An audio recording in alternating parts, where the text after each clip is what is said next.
WMAL. Now, on News Talk 105.9 WMAL. O'Connor and Company. It's 8:36 on O'Connor and Company on this super duper busy Wednesday morning, covering all the top stories of the day, as you've already heard.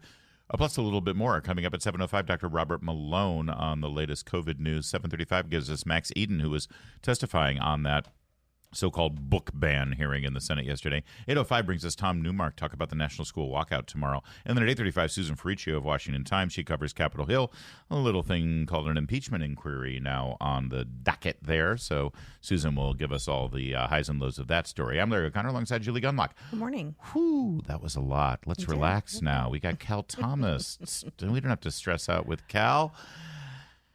Cal Thomas. Bonjour. From Lyon, France. Oh. Yes, I'm here doing a fact-finding study on the history of the croissant. Ah. Oh, that's kind of a flaky So in topic. case any IRS, yes, it is. In case any IRS agents are listening, it's totally legitimate, and I'll be writing it off next year's income tax. It's for your new book. By the way, your current book is A Watchman in the Night, where you recall in your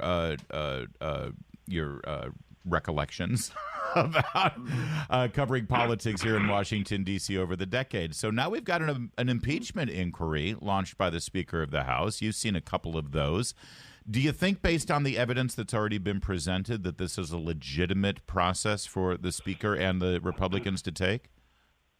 Well, I do. I think an inquiry is an inquiry. It's not the official impeachment act itself. Like Nancy Pelosi, when she was Speaker of the House, launched twice against Donald Trump with no real evidence, just hearsay, and all these so-called intelligence officials signing off on the Russian collusion and the Steele dossier and all of that business. So that was totally political. But I think this is a legitimate thing, and I think Congressman Comer, who has been looking into the Biden family's finances, is going to be coming out with more and more stuff, especially when he gets access to the bank records. This is going to show where all that money from Burisma and China and maybe other foreign entities went. And I'm sure it went into these 20 LLCs, and then who got it from there. Look, these people are good. You know, crooks are good. The mafia was good at covering things up and diverting attention. But I think, subpoenas can be issued and information demanded, and we'll see. But I just love what the Democrats are saying, that there's nothing there. Yeah, right. Yeah, and I want to pull on that a little bit more, Cal, because, how much longer is that going to work? And it will work for a little while because the mainstream media is not covering this and is sort of following that line. You saw, some pushback from the Republicans yesterday when a British reporter was like, "There's no evidence," and he sort of listed off all of the evidence that they have so far. But how much longer will that work with the American public? Well, Biden's approval ratings, according to CNN, and if you can't trust CNN, who can you trust? Down to 39%. I mean, no incumbent president has ever been able to be reelected with approval ratings that low. Yeah. But you're right. The media is just following the Democrat line. Front page New York Times today, story on no evidence of any wrongdoing by Biden. Editorial by David French, an opinion piece, Same thing. Where's the evidence? Now, if the evidence comes out, of course, they will ignore their previous statements about there not being any evidence and say something like it's all political and it's terrible and we should be united as a country and it's damaging the Constitution, et cetera, et cetera, et cetera. Cal Thomas, I want you to know, and this is a 100% true story. I was scanning my social media. I've been trying to get more active on Facebook recently. I took a break from Facebook, and I saw this column go by, the headline from the Washington Times, "What to Do About the Crime Wave, Swift and Certain Punishment."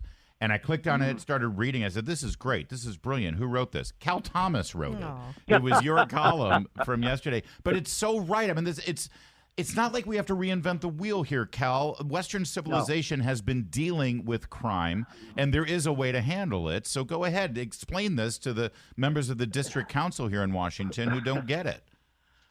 Well, I see D.C. is even getting worse on its crime, and people are talking about moving out. I mean, it's. I start off the column by remembering after a late-night dinner in Madrid, Spain in the 1970s. This was when Francisco Franco was still the dictator of Spain. And I asked a local resident there, I said, is there much crime in the city? And we were walking back around midnight or so after a late night supper. And he said, no, not much. I said, why not? He said, no repeaters. That got me to thinking, a swift and secure, swift punishment is a great deterrent. But what have we got here? We've got appeals. We've got all kinds of lawyers provided for free for those who can't afford them. And now I'm not saying that this is a bad process necessarily, but it goes on for years. We've seen people who've been in prison or have not been held accountable for 4, 5, 6, 7 years. And many of them are held at taxpayer expense. Why can't we speed this up and get real justice? And not having swift punishment simply encourages more looters and more other people committing crimes. It's just a fact of human nature. Cal, just because we have you on the week of September 11th, real quickly, what were your thoughts about Biden going, to Alaska and then him sort of deploying his wife and the vice president to these other very important places? Well, of course, he didn't just go to Alaska. It was a refueling stop, which Air Force One always makes on the way back to the lower 48. But, we all have our memories, those of us who lived through it, of 9/11. But in addition to the obvious ones of the World Trade Center, the towers, and the Pentagon, and Shankill, Pennsylvania, one of my fondest memories is seeing how we were unified in this country, Republicans and Democrats standing on the Capitol steps singing God Bless America, images of people who would normally not be going to church in countries like the UK and Ireland, pouring into churches and praying for America. This was a wonderful moment in the midst of horrible tragedy. And I don't know why it takes things like that in order for us to unify as a country. We have plenty of people on the outside who want to destroy us. Why are we working so hard to destroy ourselves from within? Well said, Cal Thomas. Always great to talk with you. Again, I commend your column about crime waves and how we can fix it. It's pretty simple. And tell Leon I said hi. Merci beaucoup. Vous êtes très gentil. Oh.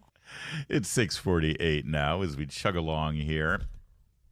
Have you seen the story about Sudafed? Now the headlines I don't think really do justice. And you're used to like cutting through this stuff. You used to work in this area, Capitol Hill, and sort of. Yes. Well, because a lot of the policy stuff I've read that you write, it